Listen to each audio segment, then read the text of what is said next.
गप रूपरे गीता सप्तम अध्याय सबुकिछि केवल भगवान। पुराणर कथाटिए असुर राजा हिरण्यकश्यपଙ୍କ गोटिए बोली पुओ ना प्रह्लाद पिलाटी बेलू हरिंक ना नेउथाए।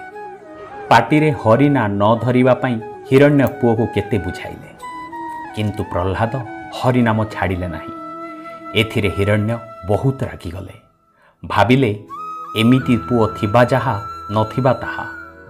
हिरण्य असुर, तार स्वभाव बहुत निष्ठुर।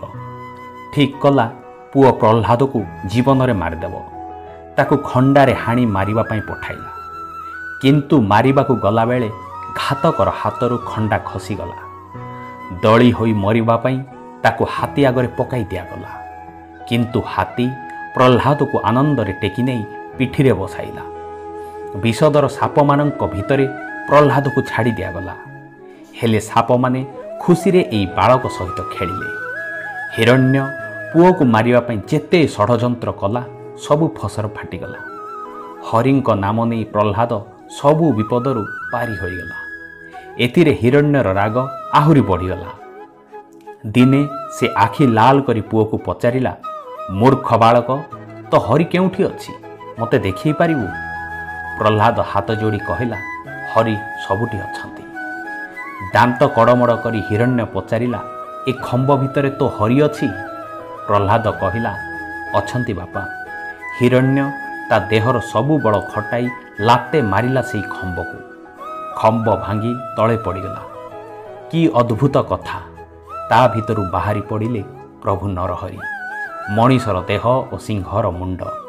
हिरण्य बर पाइथिला कौनसी प्राणी द्वारा अस्त्र शस्त्र रे दिन रे बा राति रे जल स्थल बा आकाश रे तार मृत्यु हेब नाही। देवकूट हैला। प्रभु नरहरि संध्या बेले हिरण्य को निज जंघ उपरे टेकी नहीं तांको नखरे ता पेट को चिरी मारिदेले। एही पुराण कथार सार गीतार सप्तम अध्यायर सार कथा परी। मनुष्य बुझिबा उचित जे भगवान सबुठी सबु रूपरे सबु बेले अछंती। पिंपुड़ी ठारू हाथी जाए सबु जीव, बाली कणिका ठारू पर्वत जाए, पानी टोपारू महासागर पर्यंत ग्रह नक्षत्र सबु देवदेवी सबुटी भगवानंकर सत्ता अछि। एपरिकी सृष्टि न होइथिबा जिनिस भितरे भी से अछंती। से सबु जानती, सबु देखती, सबु शुणती एवं सबु करती। सबु किछि भगवान। ए प्रकार भाव थिले आमे केबे हेले अभाव रे पड़िबा नाही।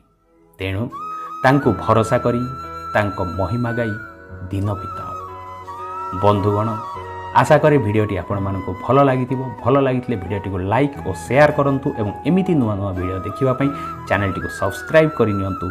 धन्यवाद।